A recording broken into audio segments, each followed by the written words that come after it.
Please, Wadi Wenna. Please sit. If you had to. It's hot. Good.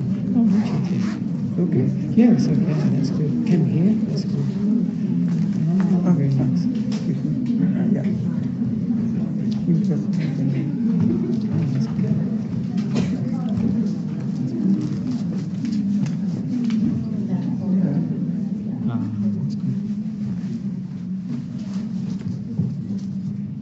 Okay.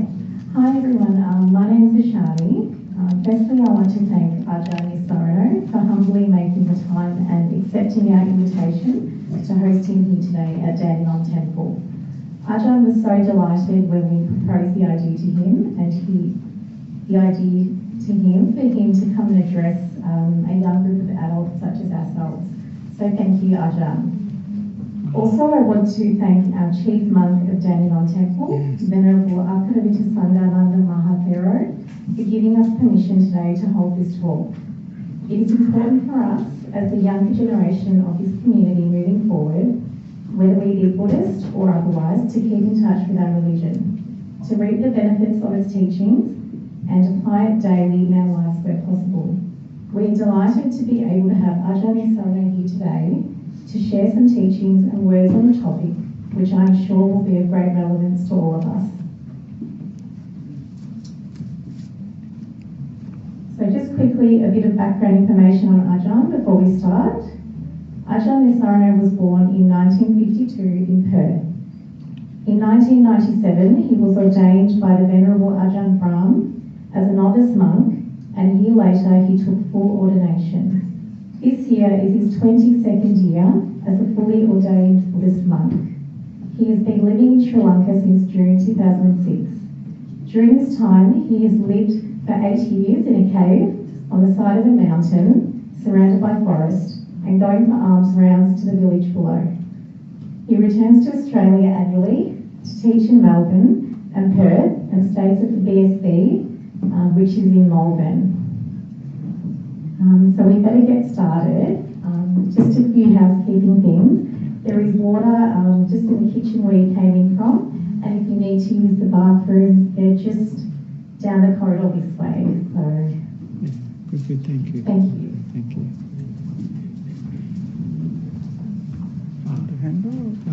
Okay, maybe good. Let's see. It's good that I have a microphone because I speak quite softly, especially when we do the guided meditation. So sometimes at the BSV, the Buddhist Society Victoria, they just hear they can't hear it. So do you know what the topic is today? Have you heard what the topic is? I didn't see it on the poster actually, which I was surprised because it's a good topic, you know. And the topic is how we can handle stress from a Buddhist perspective. How we can handle stress from a Buddhist perspective. So I think for many people, this is for all of us, it's a human situation, isn't it? Stress is part of our lives. And I guess, are many of you students? I'm sure the exams, the vibhage is big stress actually. For most people it's a big stress. I remember when I was young, it was a big stress. Fortunately, even though I would stress beforehand, once I got into the exam I would be quite calm because I think it's too late, can't do. So it was quite good, that was quite handy. And have many of you seen presentations on stress management, that sort of thing? Have you seen those things? There's a lot of them around, and many of them very good. And so I was going to just mention, you know, if you want to see things on stress management, they're on YouTube, of course, everything is, and some of them are very good, some very good advice. So I was thinking not to reproduce what they offer, but I'll show, the first video is actually about, very good, I'm pretty hot actually. So, are you hot? It's pretty warm. There we are, thank you. That's great. Side to side. Just one more. Yeah, that's great, thank you. So I thought to show it's a PowerPoint presentation on stress management. So if it gives many of the basic points about stress management that I think are important, important to take into consideration. But I won't cover a lot of those because I'll grab the mic just to finish the presentation. You continue going. Yes. Oh, all right. Yes. We're going to pop the mic near the laptop so the sound comes out. Oh, all right. Oh, I see. That's interesting, isn't it? That's good. So this one is called Stress Management PowerPoint. And if you could just pause it on each, because they go quite quickly. So it's good because the PowerPoint, you just read the points, don't you? So this one, if you could just pause on each, about 3 or 4 slides actually. Yeah. So that's the first video. So there we go. That's great. Good. Very happy.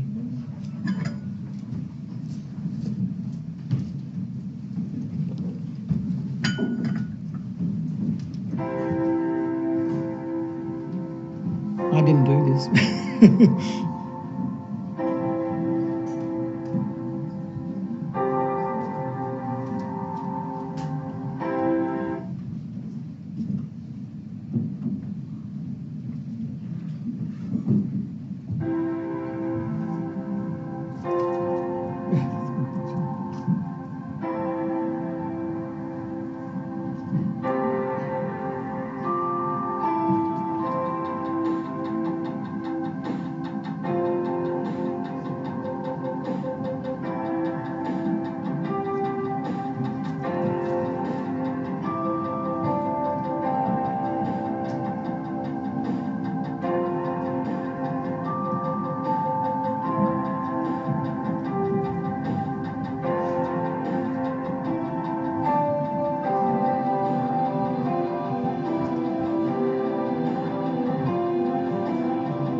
So I hope that covers a lot of the area of stress management that I think is very useful to know for our own mental health, mental well-being. But I wanted to, because these most of the things that we see for stress management are not from a Buddhist perspective. So I thought it would be good to come from a Buddhist perspective to give the Buddha's advice on how to deal with stress.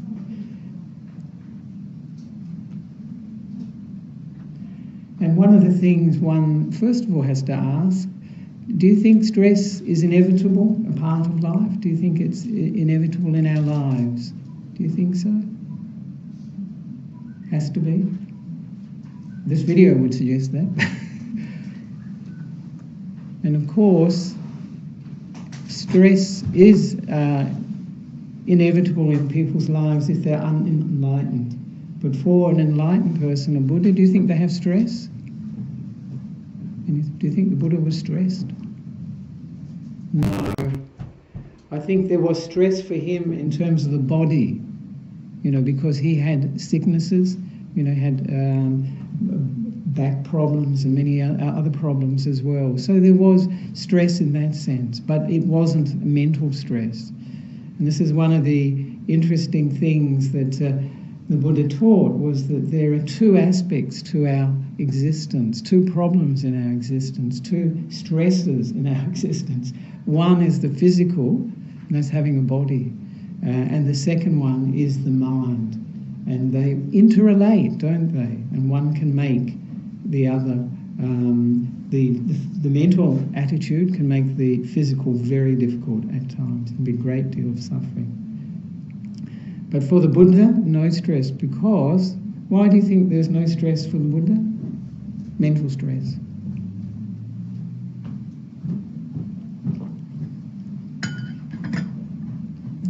The really smart answer is nothing to get stressed. There's no self, no self. That's a smart answer. But really, if there are no defilements, especially greed, hatred and delusion, or greed, aversion and delusion, there's no scope for a response that is coming from stress.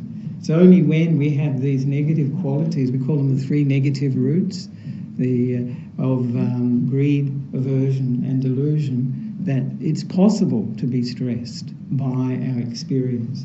Fortunately, I've been giving talks on this, the human experience. We have three good roots too of this to our minds, and they are Buddha expresses them very scientifically: non-greed, non-aversion and non-delusion.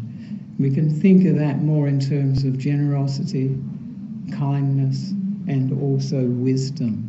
This is what a Buddha is offering. And one of the things that I'd like to mention earlier on actually is that the word for dukkha. Do people know this word, dukkha? Do you know that word? You have to. In Buddhism, it's the big word, isn't it? Dukkha. Suffering, usually it's translated as. I quite like unsatisfactoriness. I like that better. Not getting what you want. And but one translation, of course, is stress. And so one of my teachers, Ayya Khemlish, used to say that dukkha, stress, is our best teacher. Because she said, other teachers, if you tell them, look, I'm not feeling very well, I've got a headache, I'm just not up to it today, they'll say, go home, take a rest, take some Panadol or whatever it is you take for your headache. But she said, dukkha's not like that. Stress is not like that. It'll stay with you until we learn how to deal with it. So really today, if you look at your stress in life as a teacher, now that really changes the way we relate to it. Instead of suffering from it, experiencing stress, being overwhelmed by it, feeling stressed out. That's what we say, don't we? Stressed out. It becomes part of our practice. We look at it, we've got a little distance, a perspective on it. So this is very useful if you're thinking, it's teaching me. What is it teaching me? And this is what the Buddha is interested in. And yesterday, one of the people who came for the Heel Dani, the breakfast Dhamma, he told me a great story of Goenka. Have you heard of Goenka? Do you have heard of Goenka? He is the famous meditation teacher who started all those centres around Australia. There's one here in Melbourne, actually. There's one in Melbourne. So he's got centres all over the world. Amazing. I think he has incredible parami because I don't know many monks that could do that. I don't know any monks that could do that, but he has been able to do it, and fantastic. Anyway, Goenka came to Australia. He went to Sydney many years ago. He was alive then. He's died now. And they took him for a tour of the city, and somehow they ended up in a shop. And this shop, it must have been an interesting shop because it had some device that you put it on and it shows whether you've got stress. The person told me today, actually, there's sort of something that you put it on and it sort of gives a display that indicates there's stress in the body. And they put it on Goenka. What happened? No stress, according to that. I said, well, either it wasn't working or Goenka didn't have any stress. And you would expect someone like Goenka, a famous meditation teacher who had spent many years meditating and was really, meditation saved him from these sort of chronic headaches. He had these sort of migraine-style headaches. And it was when he practiced meditation, he was able to get relief from it and go beyond it. And so out of that sort of gratitude, thanks that he'd found something that worked, he taught, and he also started all these centres around the world. But unlike the presentation you just saw, the Buddha is more interested in where stress comes from, how it arises, and getting to the root of the problem of stress. And that for the Buddha is much more the focus of inquiry. So do you know what teaching that would relate to? Any ideas? Four Noble Truths? Yes. And also the dependent origination. So for this talk, I was going to use the framework of the Four Noble Truths and mention dependent origination. People heard of those two concepts? Yes, I think so. I'm not seeing a lot, but I think so. And this is a very useful, the Four Noble Truths, they may sound like, we say like a doctrinal teaching. This is a very dry term. But they're actually very useful for everyday life. And I know the famous American monk, Ajahn Sumedho, you may have heard of Ajahn Sumedho. He uses them for his everyday life. So it's looking at the problems we encounter, understanding them, and then finding the cause for that problem, and then the solution arising from understanding the cause, and then finding the way that leads to that solution, that supports that solution happening. This is very useful in our life. So any time we're experiencing difficulty in our life, we can just reflect on the Four Noble Truths. The Buddha said that this is stress. So just recognizing something is stress, we're already, sort of using our wisdom because we've identified it. And it's a very interesting phenomenon. You see it in meditation. Particularly that once you see something, somehow it doesn't have the power that it had before, because we're seeing it, we're not being it, we're standing back, we're getting a perspective. So this is very much what the Four Noble Truths is about, and it's a very useful thing, a tool in our lives. And of course, as I mentioned, the dukkha, there's many different translations of dukkha, but one of the ones from Ajahn Nissarano in English is stress, which I think captures some of it, but not everything. But of course, it ties into the Four Noble Truths, so it's very, very useful.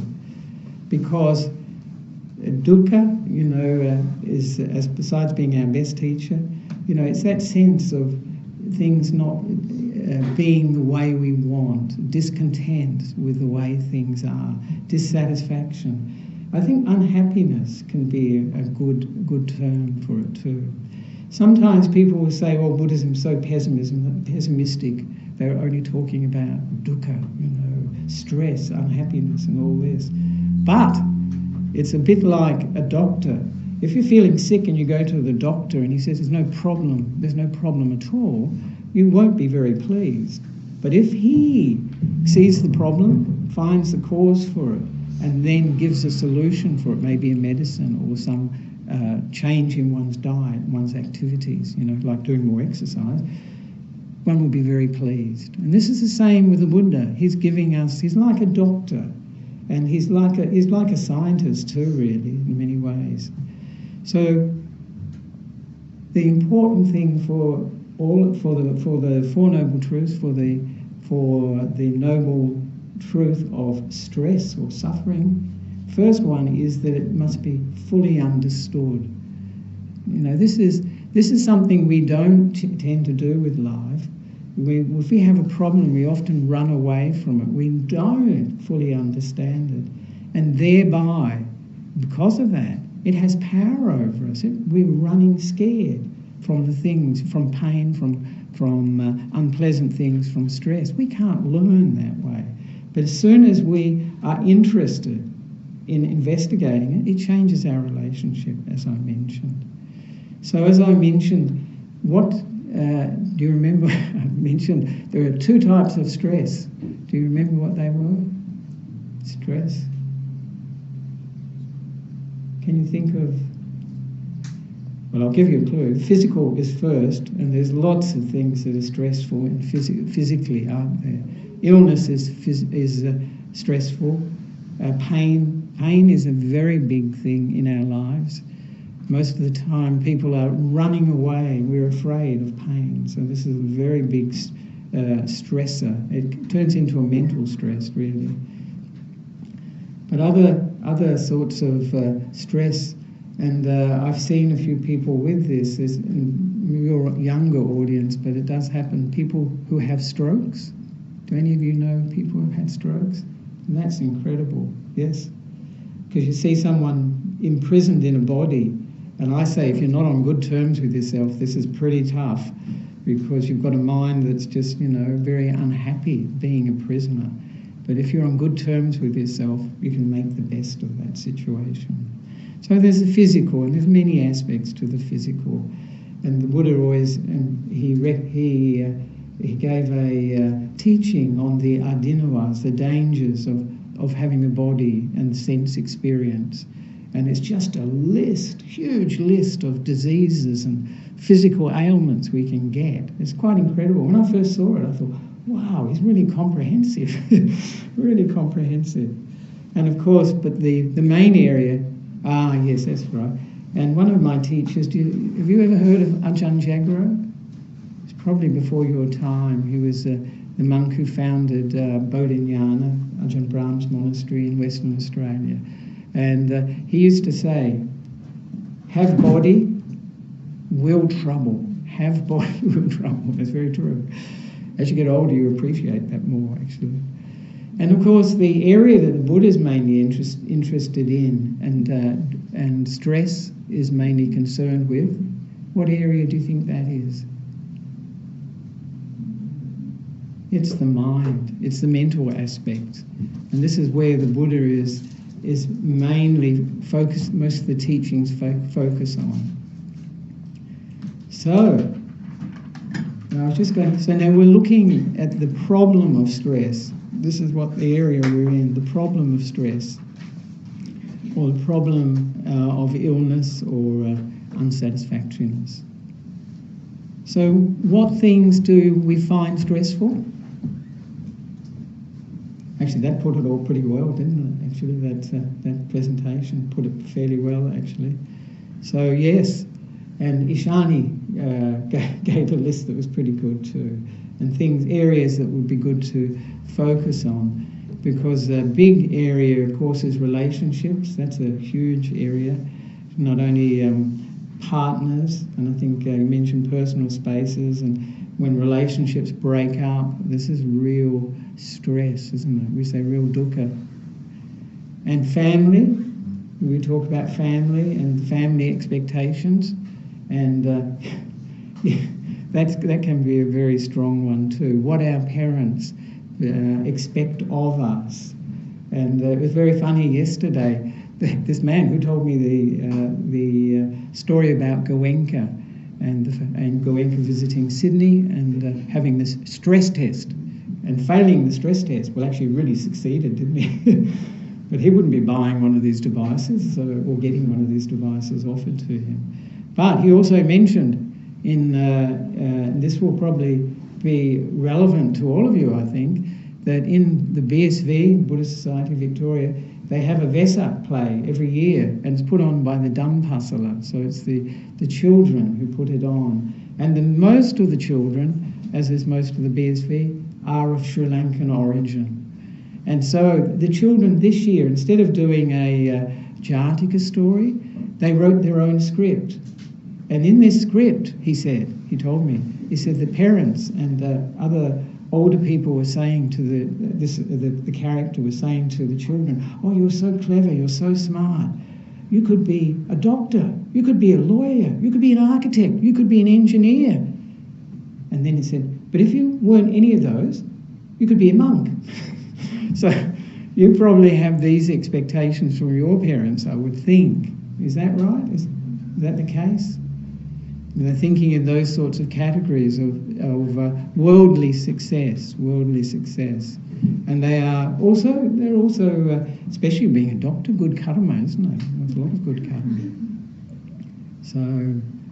So we have the family's expectations. We had work on that. One of the things I think could be stressful for people is: do you have to-do lists? Do you have those lists of what you've got to do today? I have. I quite like them, actually. I find them useful, but some people might get stressed by them, because if you think you have to do them all, then it could be stressful. Money is, health is, change is a big one for if you're moving house, you're changing job. If you're going from high school to university or higher education, that's a big change. So, in order to understand the problem of stress, it's really good. I could go in for definitions and all that sort of thing, but it's far, far better if we just close our eyes for a moment and just remember a time when we felt stressed and what did it feel like in our body and mind. It's probably not difficult to do, actually. So if you close your eyes just for a moment and just recall some difficult time recently or further away.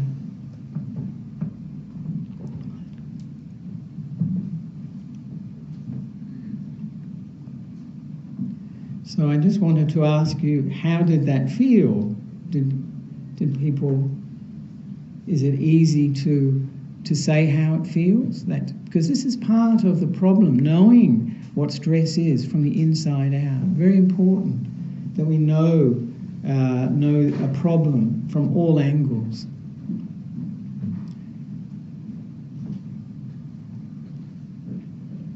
And how did that feel for you? I know how it feels for me. Is there like fear? Is it fear? Fear? Do you feel sort of tense or on edge? I think people, very common. And sometimes people feel grumpy or cranky. That can be another aspect of being stressed. And also in the body, how does it affect the body? Because I think for most people, do you find the stomach areas where usually people feel stressed most, like butterflies and all that sort of thing. And more than that, stress, I think, is that feeling of being under pressure, and with a sense of not necessarily feeling like maybe we can't handle it, that we haven't got the solution, the way of dealing with it. And particularly if it's time, stress related to time. We may not, we feel like we haven't got enough time, and they want us to do this assignment, got to do 3 assignments by 8 o'clock tomorrow morning or something. And I hear many students do that. They work through the night to do their assignments. And just from your research, what emotion do you think is the basis of stress? Can you identify that? Do you know what that is? It's pretty easy.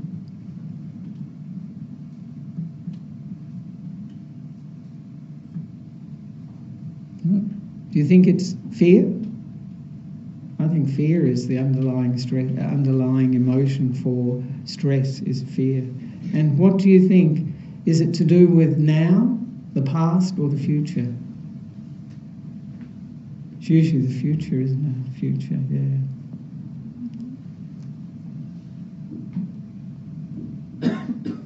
Is it 4 o'clock? Yeah. So, and many people have different ways of handling stress, and I'm sure we saw some here that, the less helpful ways of coping with stress. One of the ones that didn't show, which I'll just mention because it didn't show it, is shopping. They used to say a few years ago, retail therapy. And somebody told me after 9/11, I think it was supposed to be the president, so it's George Bush, isn't it? advised Americans to go shopping. Isn't it amazing? You know, to deal with stress is incredible. And you can ask whether does it really address stress? Does it really get to the heart of it? Do you think the Buddha would advise shopping? Can I say, go out and shop? We say this, I don't know if you have this, if you've heard this saying, shop until you drop. This is what they usually say. But other things, you saw it here, you know, smoking, drinking, eating, sex, social media is a big one, I think, you know, can be a bit of plus and minus, social media, can't it? Because it can be supportive in the sense that if you feel stressed, you can contact a friend and talk about it. But also, if you've got not enough time, it will eat your time and therefore add to your stress. So, just to change for a bit of a change, we can have a look at what stress looks like. And this is it's over the top, but I think everybody recognises it as a really stressed person. So if we can have a look at the next video. There we are. It may be before your time, this videos, but we'll see anyway. So there we are. Thank you. It's hilarious, I think. But oh, not that one. No, not that one. Number 2, I think it is. Number 2. No, that's the last one. Next one. Go back. No, before that. The one before that. Oh, what's that one? No, not that one. No, not that one. No, there's 4 of them. Yeah. There's not the first one we just had, the PowerPoint. The second one is called Basil. Have you got the second one? All right. This was the second one we got sent. All right. And what are the other ones? The later ones? There should be 4. Meditation. Yeah, not that one. And the stress management techniques. Oh, all right. There's another one. Can I send it to you now? Yeah. I wonder if I can. Oh. Gee, I wonder what happened.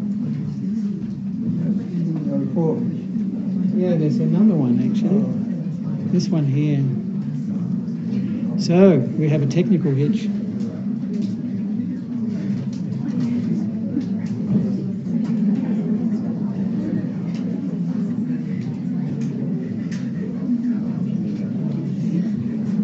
Is the link? That's the link, I yeah. take the photograph and I give to them. Oh, right, I can just... Yeah. Ah, good.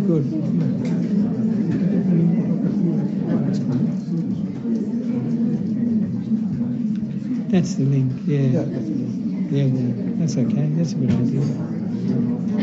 Gee, I wonder what it went.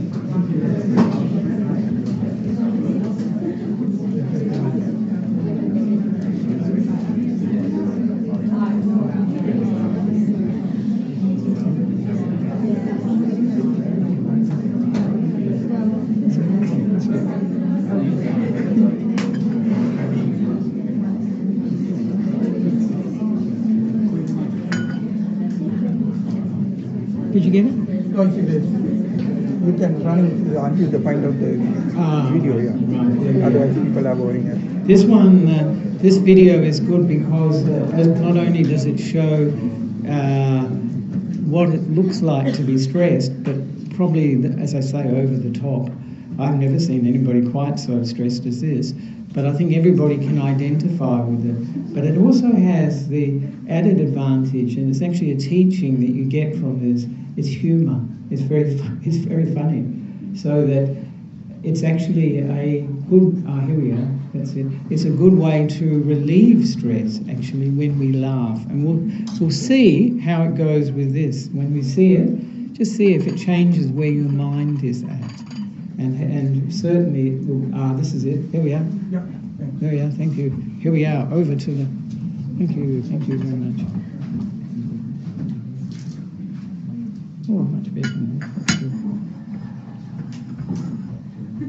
Can you hear it?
So there we are.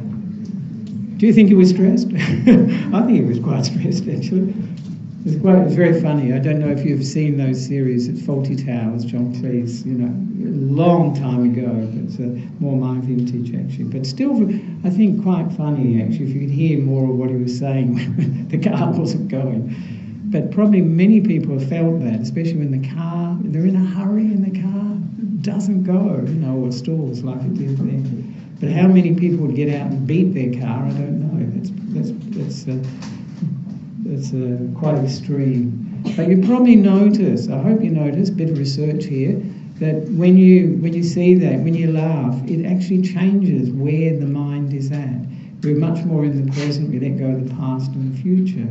And it's one of the reasons that Ajahn Brahm, probably most of you know Ajahn Brahm, uses humour, because it really breaks up stress, it really breaks up concern with the past and the future, because you're just laughing at something quite ridiculous. So now that brings us to the second noble truth, because we better move along, because I think finishing at 5, aren't we? 5, yeah. So at 4:30, we need to have meditation, have a meditation then. So the cause of the problem, this is the cause of stress. So what do you think the cause of stress is? In your lives? In my life?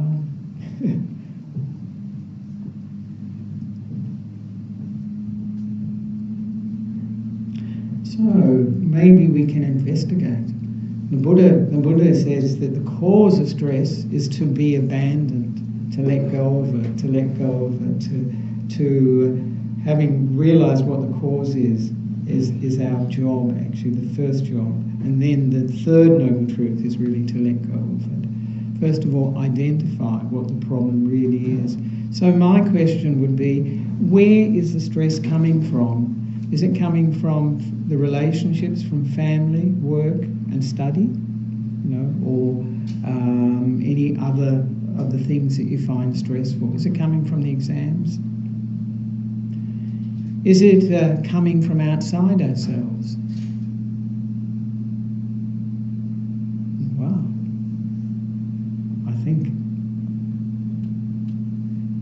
I think it's pretty obvious, isn't it?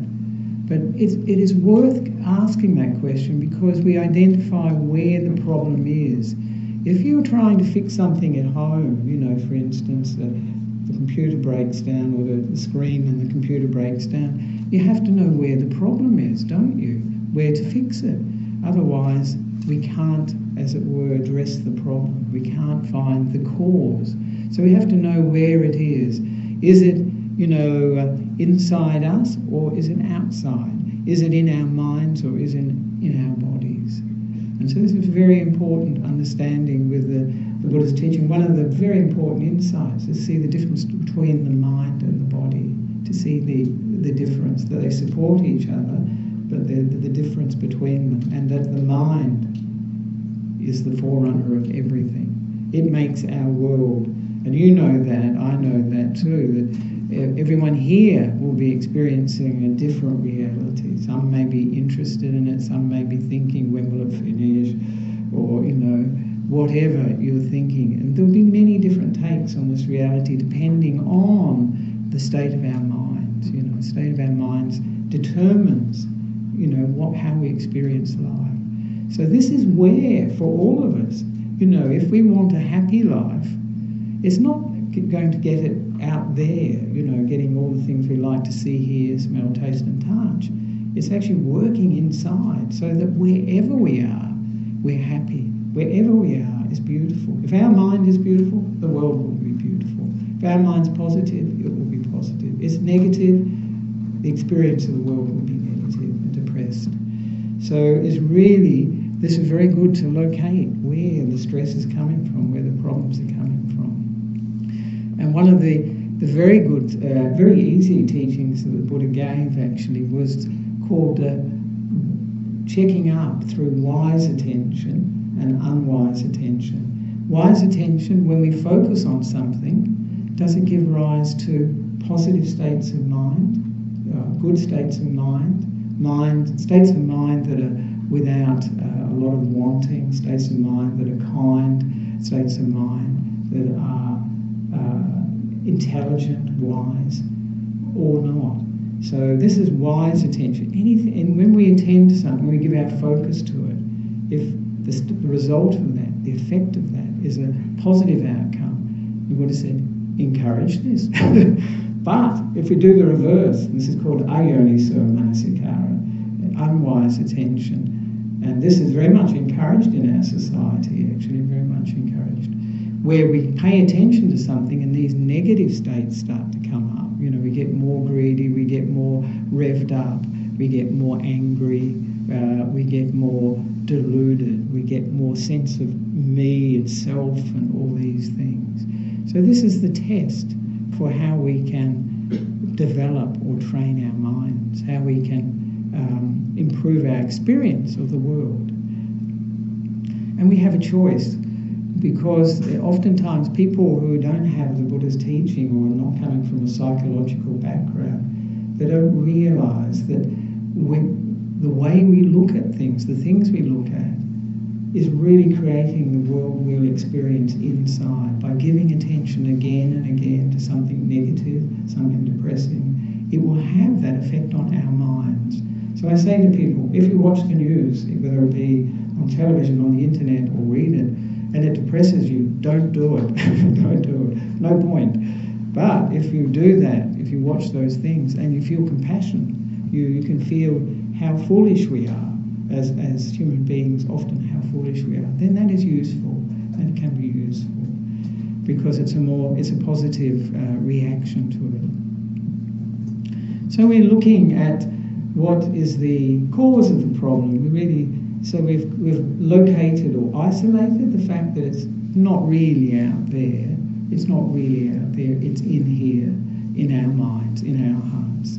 So this is something that's very useful to see, and to see that the cause of our stress is usually wanting things to be other than they are at that particular moment. This is our battle with reality. Is this wanting for things to be different from what they are. They're wanting them to be the way we want them. So this is also where we get expectation too. You know, expectation is like wanting things to be a particular way that they're not. You know, like the shoulds. And I'm sure your parents often, if they're expecting you to be in a particular way, you should be like this. And this sort of idea. And the essence of it is a dissatisfaction with how things are, and wanting something else, or wanting to get rid of what we're experiencing. So this is the Buddha said, the crux of stress. And I was going to mention the story from Ajahn Chah, this lovely story about this experience. There's very good teaching on it. And so it relates to expectation, that things should be in a particular way. And this was about a monk, a New Zealand monk, who was in Thailand training with Ajahn Chah. This is a long time ago, in the 80s and 90s, 80s actually, 80s, 70s and 80s, long time, isn't it? And he'd had a bike accident when he was a teenager, so he had very bad knees. And of course, in a Thai monastery, you know, these Ajahn Chah's monastery in Thai tradition, they sit on the floor a lot for hours, and he could speak for hours, you know, for 5 or 6 hours he'd be sitting on the floor. So his knees packed up. They were already bad, and he had an operation, you know, presumably in Bangkok. And the doctors told him after, you know, a week he would be able to walk a bit, and after 2 weeks there wouldn't be any pain, and, you know, things would return to normal. After 2 weeks, he was still in pain, and he was just barely able to hobble. And he had a visit from Ajahn Chah. Do you know who Ajahn Chah is? Have you heard of him? He's a very famous meditation teacher in Thailand who's passed away in 1992, a while ago. And he visited him, and this monk went on, and he complained. He said, it shouldn't be like this. The doctors told me I'd be out of pain, I'd be walking, things would be returning to normal. And Ajahn Chah said, if it shouldn't be like this, it wouldn't be like this. So in other words, he's pointing him back to the present moment. The present moment is like this. And when we want it to be other than it is, we're going to suffer, because reality is like this at this moment. It doesn't have to be always like this. We can work on it and we can change things.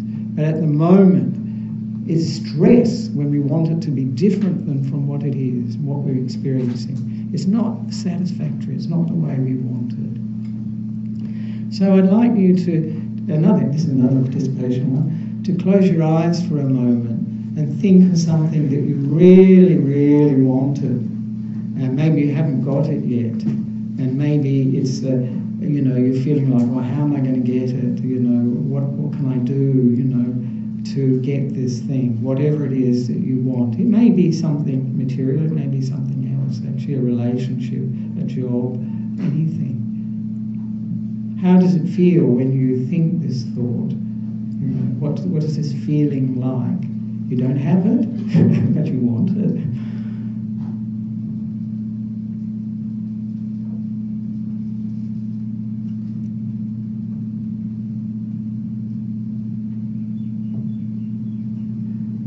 And now I'd like you just to imagine you never had this want. You never, you don't care about it, just for a few seconds.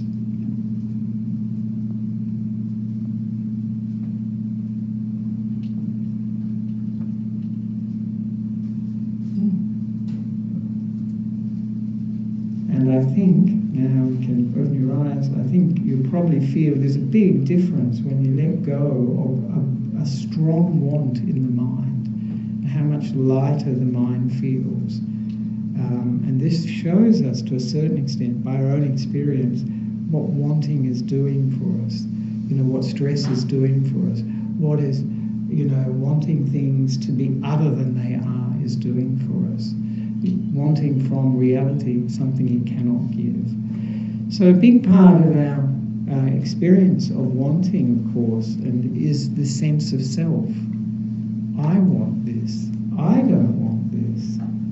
I like this. I don't like this. So now this will lead on to the next video, which is the most selfish one-letter word. Guess what it is?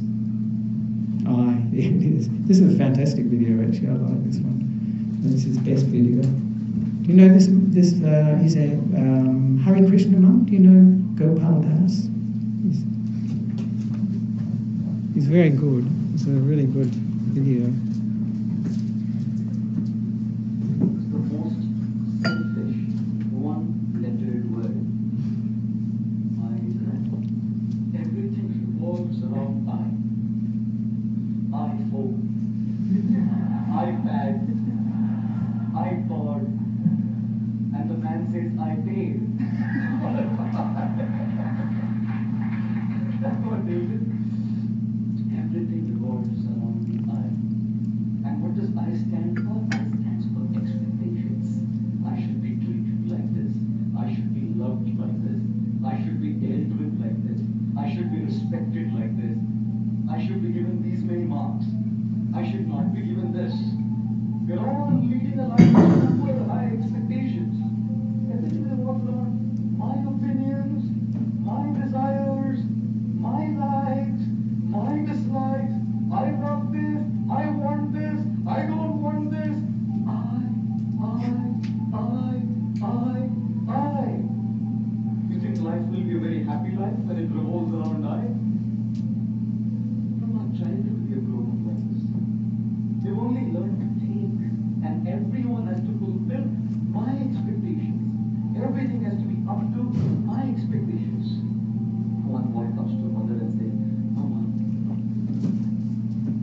5-year-old. Mother said, I love you too, Beta. The guy grew up to be 16. Goes to the mother, Mama, I love you. Itna paisa chahiye bol. He grows up to be 25.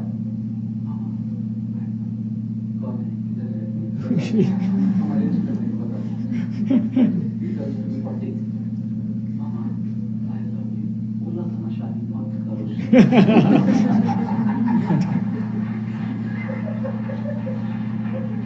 He turns 60. 60. I It's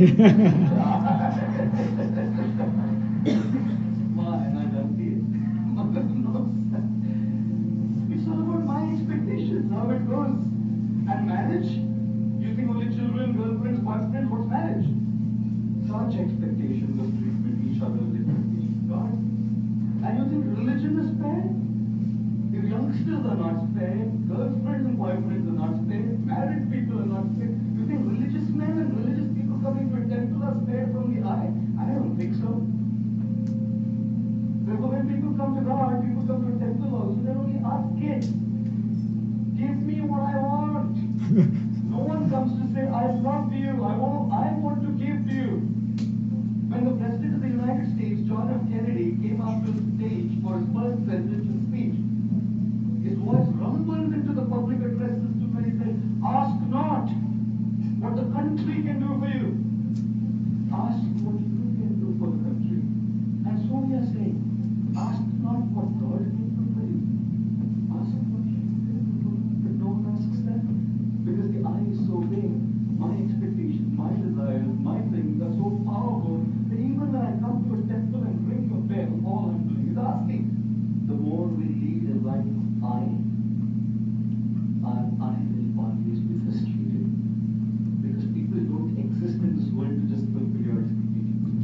Therefore, ladies and gentlemen, most selfish one-lettered word is I, which stands for expectations, and therefore avoid this word. How do you avoid this word?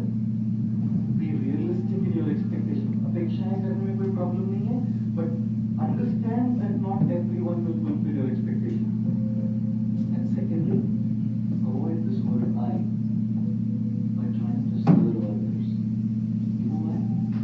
Because when you want to be served, you're dependent on people. They may not serve you. When you want to serve, you can stop. When you want respect, people may not respect you. But when you want to give respect, who can stop you? When you want to be loved, you may not be loved. But when you want to give love, who can stop you? When you want in charity, people may not give you in charity. But when you want to give charity, who can stop you? And therefore, learn to begin your journey from I to you. The more you want for yourself, you remain frustrated. The more you want to give, you will remain happy.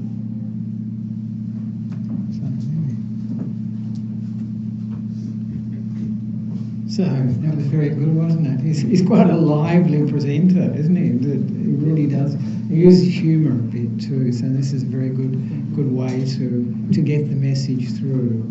So this actually points, as I mentioned, to this wanting, or this stress, the heart of stress, this wanting things to be other than they are, wanting, coming from a sense of I, me and mine. So now the next section, I've only got 3 minutes, that's interesting, we'll have to move through it quite fast, is letting go of the cause of stress, letting go of the cause of the problem.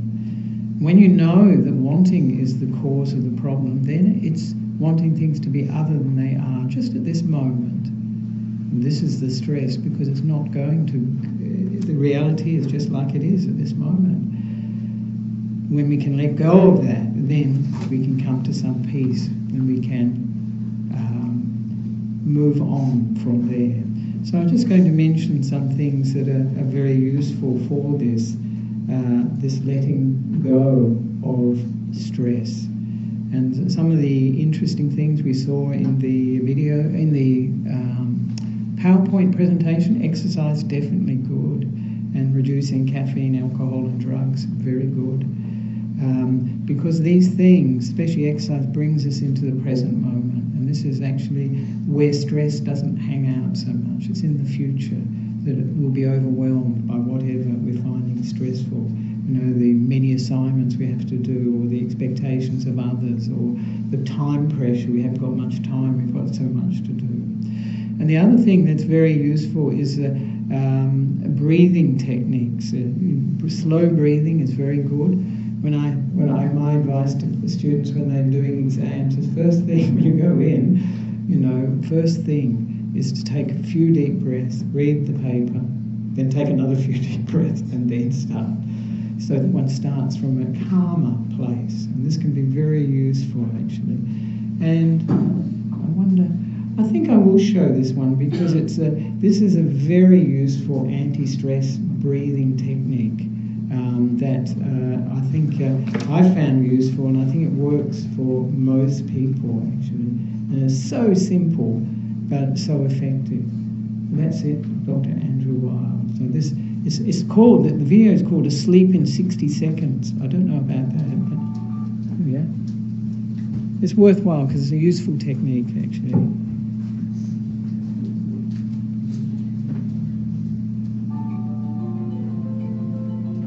Oh, I can hear it.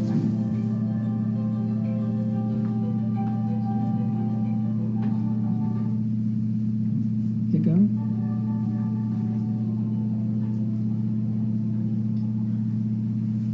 The famous 4-7-8 breath, the relaxing breath that I use for all patients and doctors. Another yoga breathing technique. In this, you try to keep your tongue in the yoga position, such that the tongue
If you couldn't hear that, if you can see it on YouTube, 4-7-8 breath with Dr. Andrew Weil, W-E-I-L. So that's really easy. He does it. That's quite a good one because he explains it in a little bit more detail. So it's good. A very useful technique.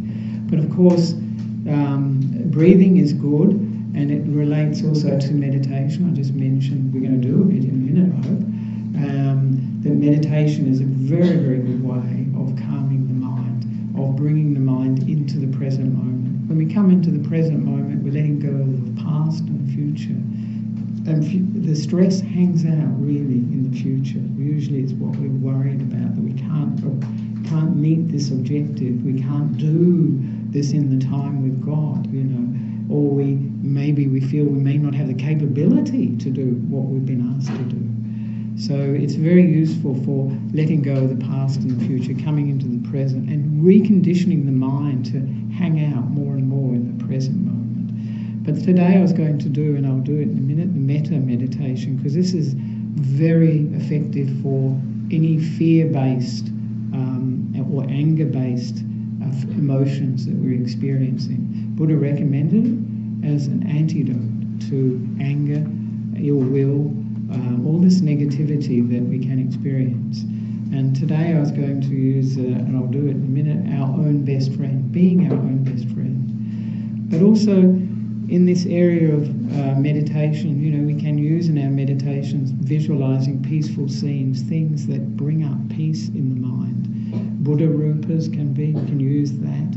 We can use Buddha statues, anything that we have brings peace to the mind. And we can use, what we can do is bring that up as visualization, and then, maybe come to the present moment, relax the body, and then just breathe that peace in with the breath. That feeling of peace we get from that the scene we've visualized. I hope that makes some sense. And also we can develop mantras that are complete opposite. One of the things we need to do with stress is investigate what thoughts are feeding stress. Because there are thoughts that are feeding stress. It could be, I can't manage this, it's too much. It's, any of these things can be. So if we find a mantra we can use in meditation and we can use in daily life too. And some of them that I like are, everything will be all right, it's a bit long, you're okay, never mind, no matter. There's some later ones that I had actually. Stay calm and breathe, and this too will pass. Anything that works for you as a positive mantra, that anti-stress mantra. You can use that in the meditation to recondition the mind so that the thoughts that one has don't support stress. It undermines those negative thoughts. So this can be very useful. Spending time in nature is good, and a particularly useful one is speaking to friends about your problems and your stress. It really de-stresses people, but they're not necessarily understanding the cause of it. So what we want to do is actually get the wisdom of the Buddha, and when we have stress, it's like it's right in our face, isn't it? And when we have wisdom, it's like it's over here. We can, instead of seeing just the palm of my hand, I can see all of you. And so this is what we're aiming at, this sort of wisdom that understands stress. Because once we understand anything, it cannot remain, it will give way. So this is the importance of wisdom, using wisdom. And there are different approaches to it. As I said, this too will pass as a very useful one. This is focusing on anicca or anitya in similar. So it's very useful to keep that in mind. Ajahn Brahm has a nice one, the AFL code. You may have heard of AFL code, Australian Football League. Everybody's heard of AFL here. In Sri Lanka it doesn't work. And that's it, when we have experiences, to accept, forgive and let go, or learn. That's the other one for the L. This is a good way of processing experience, actually. Once we accept that things are like this at the moment, then the stress that we can experience can completely disappear for a time at least, until we really understand it. And Ayakima had another one too that was very in a similar vein too. She'd said, recognise, no blame, don't blame yourself, don't blame others, because we tend to, when we're stressed, we blame people and situations, whereas in actual fact this feeling of stress is in us. And no blame, either ourselves or others, and then change. That was her recipe for wisdom. So, good. And also, one of the things to investigate stress-related is also what social media, the effect it has on your mind and the internet, just to see whether it's using wise attention and seeing whether it's leading to positives or negatives in your life. If it's leading to you having less time and therefore getting stressed over time, just to see, and then to work out a strategy for handling it. I think we all need to handle the internet, actually, and I've been emphasising that we have to look after our minds, and as it were, we all screen, well, not all, many people screen their phone calls and they see what's coming in, and they will choose what they answer and what they don't answer, basically who they know, if they know the person, and then even some of them they won't. So, but we need to screen what's coming into our minds, because a lot of those things are not so useful for us, and we just see what effect it's having and then choose. We've got choice then. So this is a very important thing, more so these days with internet than ever before, I think.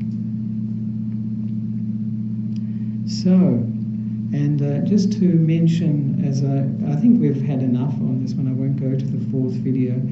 It was the fourth video was showing using humour, and it's this woman, American woman, who, that's her job, is actually using humour for mental well-being, for encouraging wholesome mental states, reducing stress. That's all she teaches. Amazing. I suppose you could say Ajahn Brahm's a bit like that, actually. So that's very useful. But you've seen some of the humour in the videos that you've seen. Particularly the beating the car video. That was quite hilarious, and well, I found it hilarious. And also the talk by Gopal Das. Where he's very funny too. So the last thing to just mention before we start the meditation is the path for letting go of the problem, which is stress, is of course, the Buddha said, Noble Eightfold Path. So it's a total package. So we need to have the wisdom, what the Buddha called right view, samadhi, to know what the world is about. Once we know what the world is about, we don't get so stressed because we don't expect the world to be other than it is. So right view is very important, and to realise that karma, our actions of body, speech and mind, they're making our world, and they're creating effects that will come either fairly soon or later in this life or in future lives. So it's very important to see that we're making our world through karma. And also samadhi, this is the other grouping in the Noble Eightfold Path, which is concentrating on the mind, purifying the mind, bringing it into the present moment, giving it strength, developing its power through samadhi, that one-pointedness. And the last one, wisdom. The wisdom is what liberates somebody from samsara. It liberates the mind. It's the mind that's been totally purified of greed, hatred, delusion, all the negative stuff, and then has the wisdom to see that to continue in samsara there is no point, and they can let go of being born again and again. So that is the Four Noble Truths in short, but not so short. And I hope you enjoyed that. Now we can do some Metta Meditation. I'll just introduce it a little bit and then we can continue. So it's important to, similar as Maitri, I often say the Buddha didn't invent Maitri, but he really developed it into something that can be used for awakening, for becoming enlightened, for bringing happiness to the mind, bringing positive states to the mind, removing negative obstacles that hinder the meditation, hinder our wisdom. That's what he said. When we have these negative states of mind, we can't see things clearly, and we also experience emotional turmoil. So metta, everybody probably knows, it's well-wishing, it's friendship, it's kindness, acceptance, goodwill, appreciation, safety and security are very important, and openness. And when we do the metta meditation, we're reconditioning the mind. We're creating a habit, because that's what we're running on, basically, habits. And we want to choose good habits and reduce the negative habits. So the good habits reduce things like anger, irritation, stress, anxiety and depression, and bring up these positive experiences in the mind. As Gopal Das was mentioning, when we want to give love, if we want love from somebody else, anyone else, we may not get it, and that's quite often the case. But if we want to give love, who can stop us? And this is a very important point that is good to bear in mind for relationships, is that if you have a lot of metta, maitri in the mind, and you have this love in your experience, you've got what you want.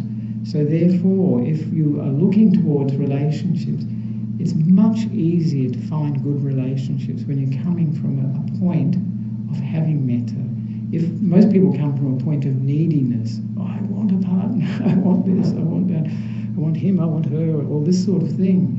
And when you come from that, it's really the best way not to have a relationship. People run a mile when they feel people that are needy around them. But if somebody has got metta, maitri, it's you're giving something. The person who wants to give is a totally different, is something very attractive, and it draws people to you.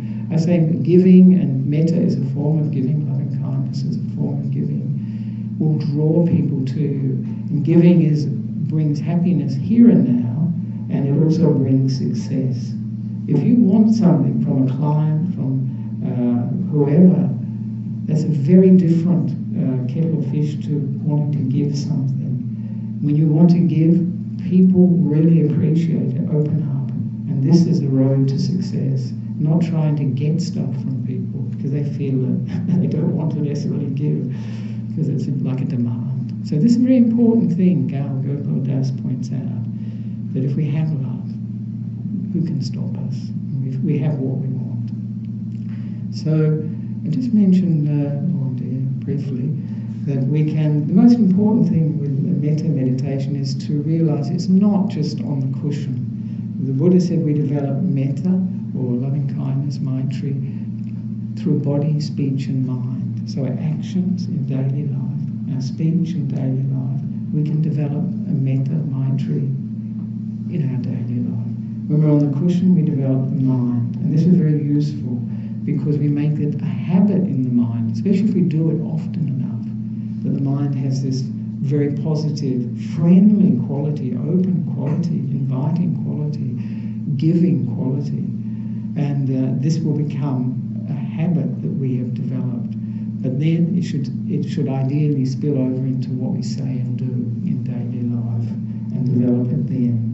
If we only develop it on the cushion, well, not so. I wonder if it's really metta or maitri, because if you can do a lot of metta meditation and get up and say things to people that are hurtful or do things that are hurtful, then I wonder. But very useful for developing metta. Sometimes people use the words of metta, and that's a very common approach. And I say, fine, if that brings up the feeling of metta. Sometimes we can use images to bring out metta, like ones that Ayakema use that I like the sun in the heart. On a cold day, this is good, filling you with this warmth, this light, this friendliness, this joy, these good qualities. So this is using images or visualizations.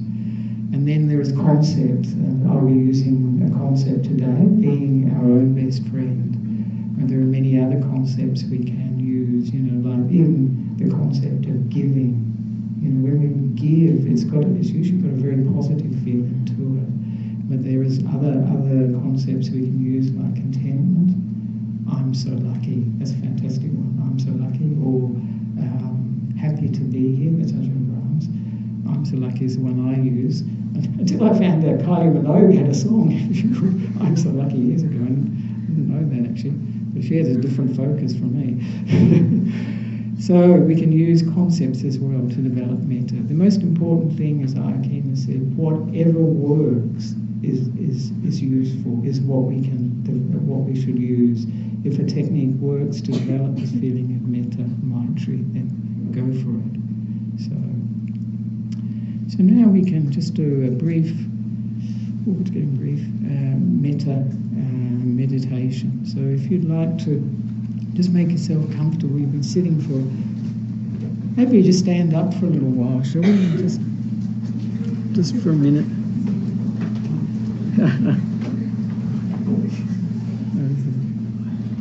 Oh, good. It's good to move, isn't it? Yes. We should have more activities actually. I did wonder whether I should have an icebreaker, which I use with the teens group. So. Yes, can actually, yeah. There we are. So now we can sit down and just find a comfy position. Won't be for too long, so you get the idea of this meditation pretty quickly, I think. So first of all, just to arrange the body so that it's quite comfortable, to move it, to make it as comfortable as possible, and to close our eyes, to get in contact with the body, to be more aware of the body.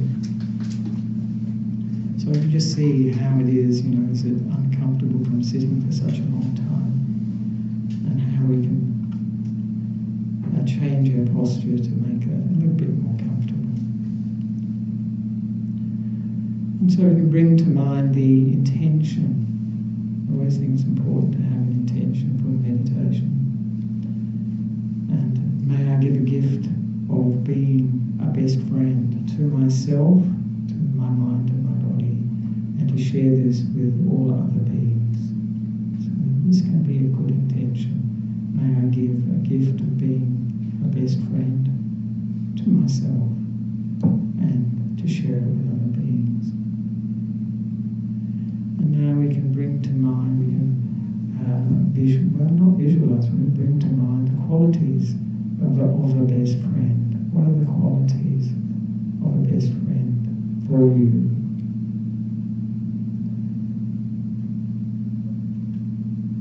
Are they friendly? They would have to be joyful, get on very well, warm, kind. You're on the same wavelength. And it's easy to be with a best friend. One feels completely safe, and it's enjoyable when we're with our best friend.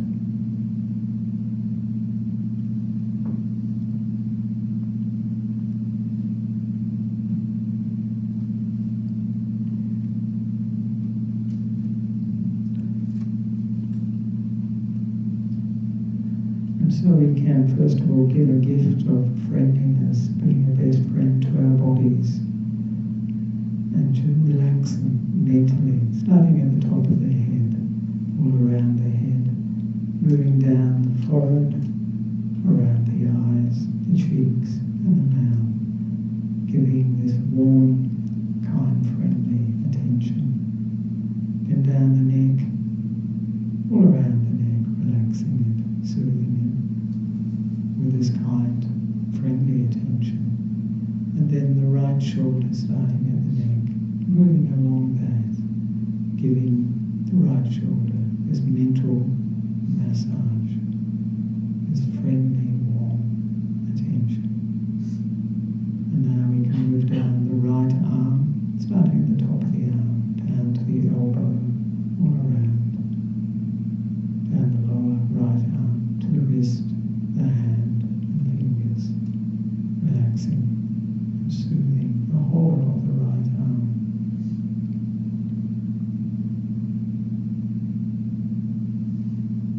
And now we can bring our attention to the left shoulder, starting at the neck, and moving our attention along the left shoulder, and relaxing and soothing the left shoulder, allowing the tensions, any soreness, to dissolve, to reduce, and moving the attention down the left arm, starting at the top of the left arm, moving it down all around to the elbow, and further the lower left arm to the wrist, hand, and fingers, soothing, relaxing the left arm.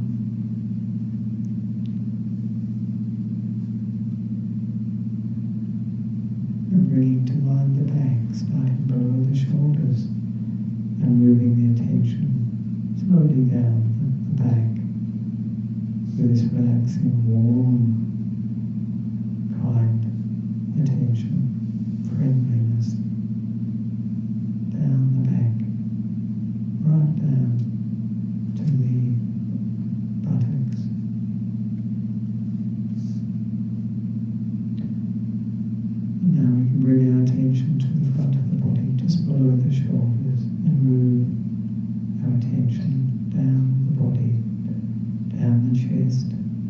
cleansing whatever there is there and soothing it, giving it a good mental massage, moving down to the diaphragm, just below the chest, to the stomach area, and to the abdomen.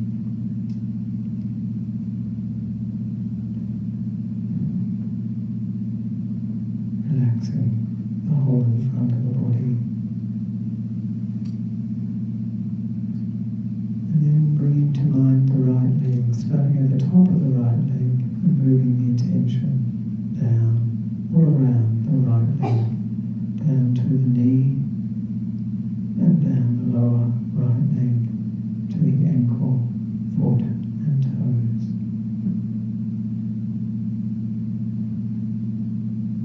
Relaxing the right leg.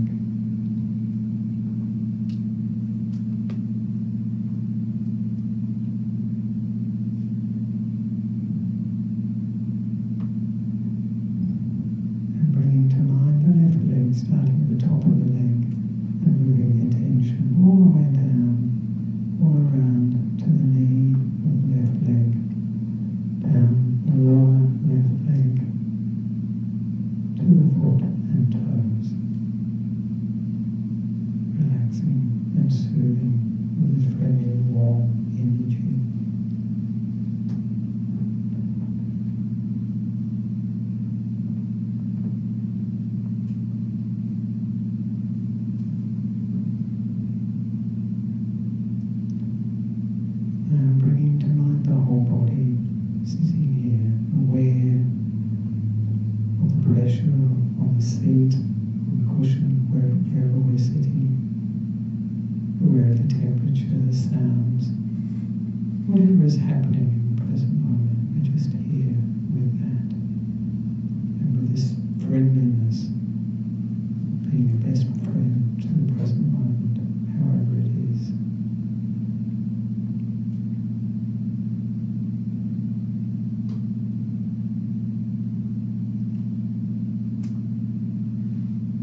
around this meditation centre around Dandenong, to the whole of Melbourne, this friendliness, this being our best friend, to all the beings, human beings, animals, other beings, and expanding this feeling of being a best friend to everyone in Australia and beyond, all around the world, being a best friend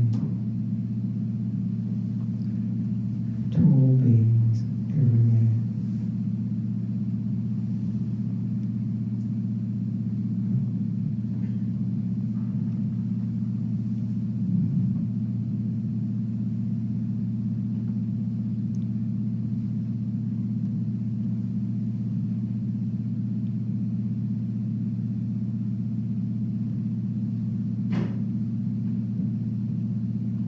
They may be filled with this friendliness, have this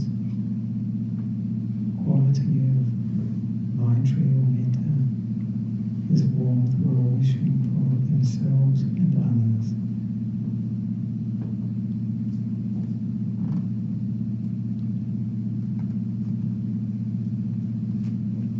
And now we can bring the attention back to ourselves and develop this thing to ourselves, the aspiration. May I develop the feeling of being my own best friend and the best friend of everyone else as often as possible, as much as possible. May my speech and actions come from this friendliness, being a best friend.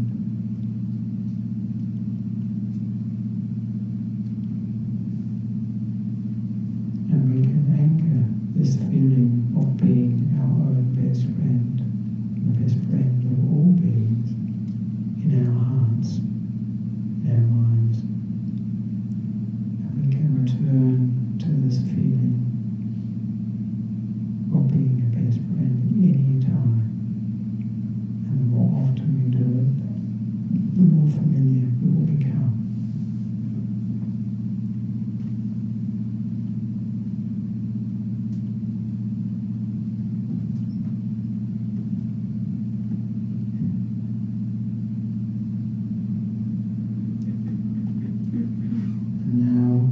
Close to the end of the meditation, so we can just ask ourselves, how do we feel now? Do I feel more friendly, more kind, more open, relaxed, safe, or not?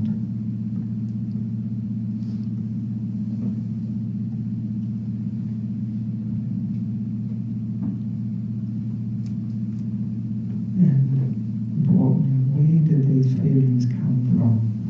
If we have feelings of friendliness, where did they come from? What caused them to arise?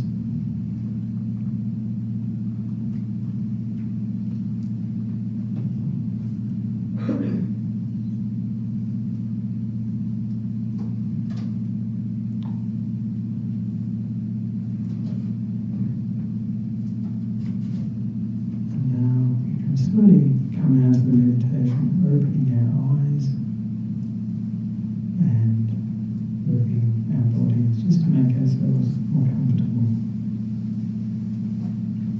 So, here we are, that was the meditation. So just to finish off, I wondered if there's any questions, one or two. We're already 5 past 5. So are there any questions, comments, complaints? I've had one complaint once, that was very good. It was really useful. People don't generally complain that much, especially after a metta meditation. It was after a metta meditation. I said to this man, it didn't work for you. Because metta is actually, or loving kindness is actually seeing the positive, looking at what's right in other people, in ourselves and other people. It's the opposite of fault-finding or complaining mind. So for him it didn't work. It was really interesting. All right. And so now maybe we can do the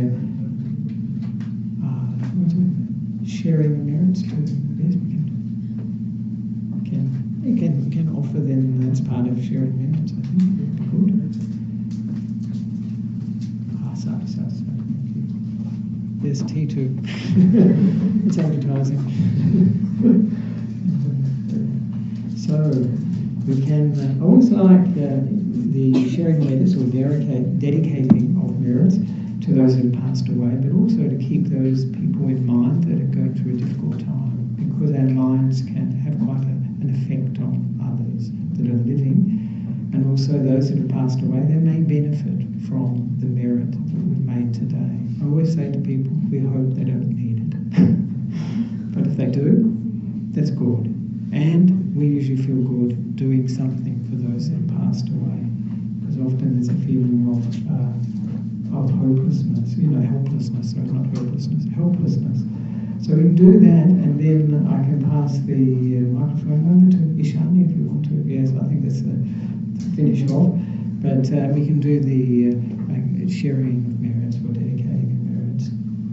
First of all. Idam menyati namo tu sukita ontu nyatayo. Idam menyati namo tu sukita ontu nyatayo.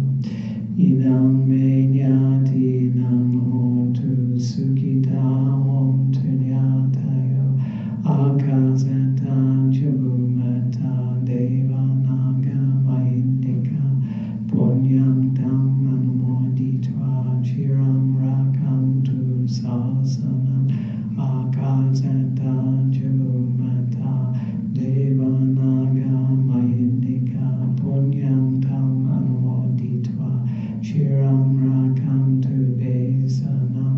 Akasantan chabumata devanaga maindika punyam tam anumoditva chiram rakantu mam paranti. Abhivandam sili suni jamvanda pachayino chataro dhamma vadanti ayuvano sukham balam ayurarogya sambati saga sambati mevacha atolibana sambati iminate samijatu sukyotu area nibbana pachatu happy well. I can pass over to Ishani. And the last thing we can do, those who wish to, there's not much room actually, to pay respects to the Buddha Dhamma and Sangha. Would you like the microphone? Here we have. Oh, okay. Thank you. Oh, Ishani. Yes,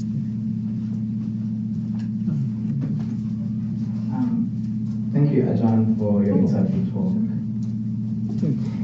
Incredible talk this afternoon. No doubt we've all taken away something from what you said today. The fact that today's talk was delivered in English in particular is so valuable to the majority of us who sometimes find it difficult to connect and understand traditional Buddhist lingo, deeper teachings, and their meaning.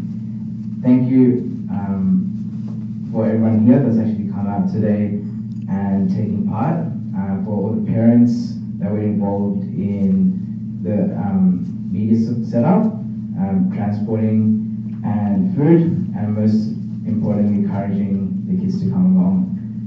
Lastly, we would also like to thank Chinta and Adrian from ESV in Melbourne. I think it's important to mention that this discussion has only touched on some of the small areas that Ajahn would like to further discuss in the future. All right, good. As the youth of this Buddhist society, we have an important role to carry through the teachings that we learn on discussions like this, and pass it on to our friends, family, and hopefully younger children who are the next generation, who are going to pass this on to their kids. If you would be interested in future events like this, please leave your name, number, and email address on the way out. There are drinks and shorties, so please help yourself before leaving. Also, moving forward, we hope that discussions and talks like this may be more frequent with Ajahn and other monks that are willing to do discussions for youth groups in particular. Once again, I thank our own Sanghananda Thero from Dandenong Temple and Ajahn. also Auntie Anela and Nanda Uncle for initiating this discussion. Hope you all had a lovely time today and enjoy the rest of the evening. There we are. And just. Ooh, that's good.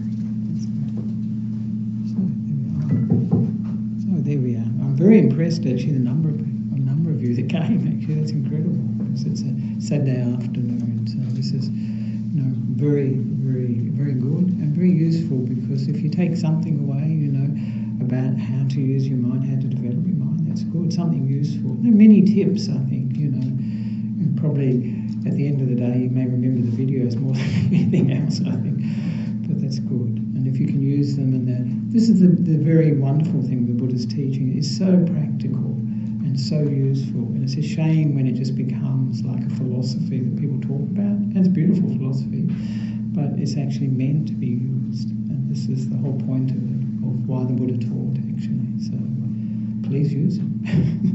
All right, thank you very much, and please have a nice time with the short eats and the drinks and things like that.